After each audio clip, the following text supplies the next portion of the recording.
question or comment for Cousin Chris? Hotep after Huru Nikasi, freedom is work. Like,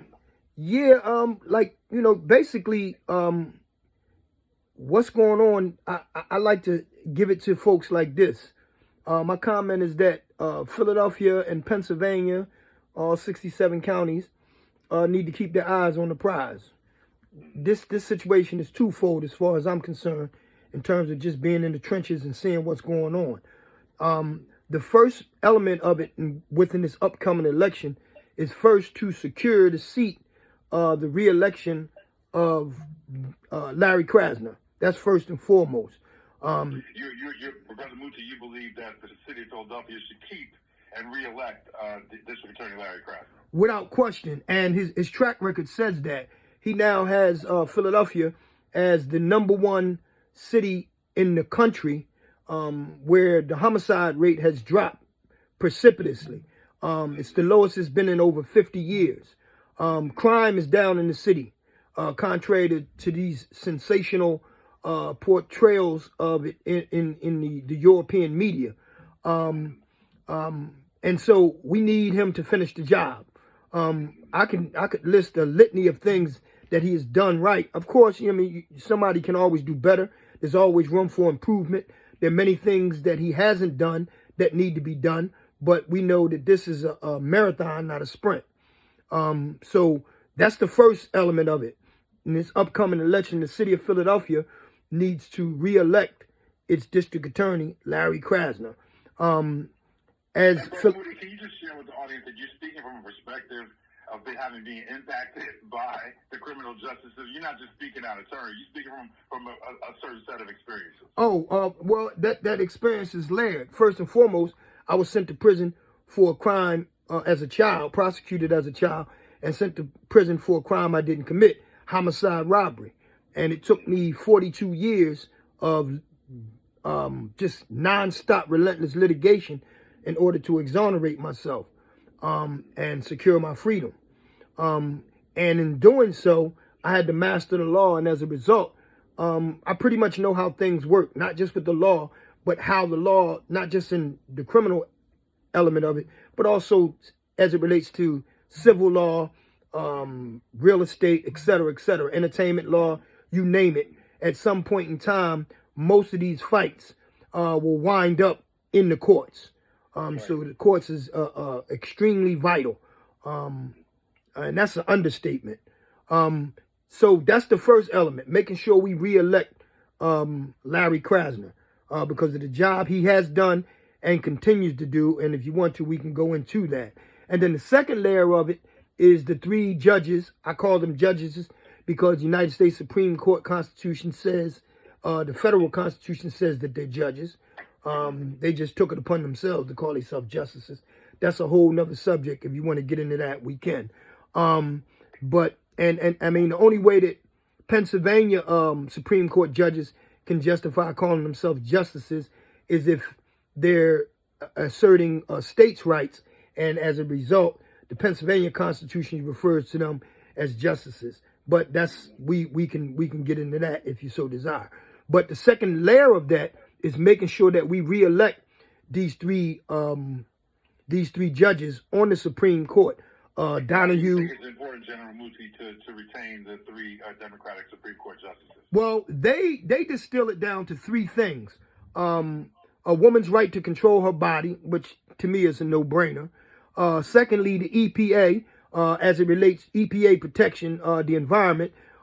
Folks don't understand how endangered we are from the environmental encroachments. I just talked about the sewage overflow in the Delaware River, but go ahead. Brother. Oh my God, that's an addition to what's going on. The sewage flowing into the Delaware River and the Schuylkill River.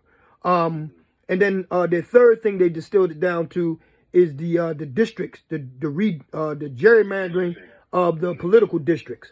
It's been ruled unconstitutional. And then I think I heard one of your callers even mention how it ruled that the Philadelphia system, the money is being allocated in the way that they're allocated to the Philadelphia school system. Yeah, well, that was correct. That's just an addition to. So they distilled it down to 3. But let me give you another one, and I think this one trumps all of the other, no pun intended, trumps all of the others. Not saying that the others aren't important, but the thing that they've done, this Supreme Court, is that we had a virulent white supremacist on the Supreme Court. He was the chief judge. His name was Ron Castile. Virulent white supremacist. And all you have to do, if you don't think he's a white supremacist, is go into the rulings that he made while on the bench. And he made it clear, even before he got on the bench, even when he was the district attorney of Philadelphia, he made it clear that he is a practitioner, defender, and apologist for local and global white supremacy. And he wanted to put his stamp on the state of Pennsylvania by wrecking the rights and the lives of hundreds of thousands, millions, of black and brown people, and stopping the vindication of our rights, and as well as poor white folks.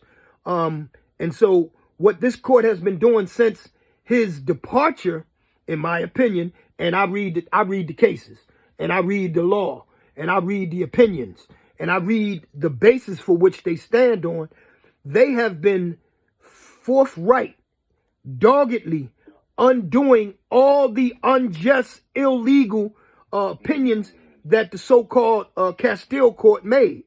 Anybody know anything about Ron Castile? They know that most people are afraid to say that he's a vicious white supremacist, but they'll settle for, a bully. And he was a bully. You show me a bully, I show you a coward. And most folks in Philadelphia and in other 67 counties around the state of Pennsylvania was afraid of him. Like people in Philadelphia was afraid of Lynn Abraham. And for the same reason, most of the so-called black leadership, cold cowards. They haven't said anything. When Lynn Abraham was the district attorney, they were scared to death. They had no voice. Even though the things that she did were diametrically opposed to the rights of black and brown and poor white folks, most of the black leadership didn't say anything. Most of them side with her publicly and privately. And now that she's persona non grata, now they act like they have some courage to say some things. But when it was time to speak out, when folks needed their rights vindicated, poor folks needed their rights vindicated, black folks needed their rights vindicated, brown folks needed their rights vindicated, they were silent. And so too, the same thing. Yes, sir. First, I got to get ready to go to break. But second, I got a bunch of other calls I got to get in. Yes, sir. Give us your last piece on the importance of this election coming up here next Tuesday. Well, like I said, the Pennsylvania Supreme Court, you need to vote yes for all three. The retention, which means to re-elect, for all three of the judges, because they're judges who stand on merit. It's for those who talk about Democrats and Republicans, that's a false argument.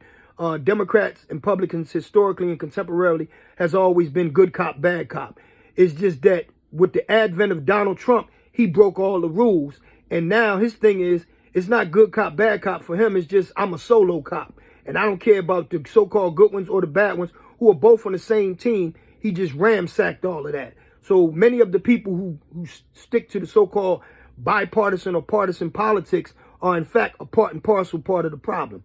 So elect those three, say yes, and re-elect Larry Krasner because he needs to finish the job. As goes Philadelphia, so goes the rest of Pennsylvania, and as goes Pennsylvania, so goes the rest of the country. Thank you, Brother Moody. We appreciate the call. We're going to take one more call.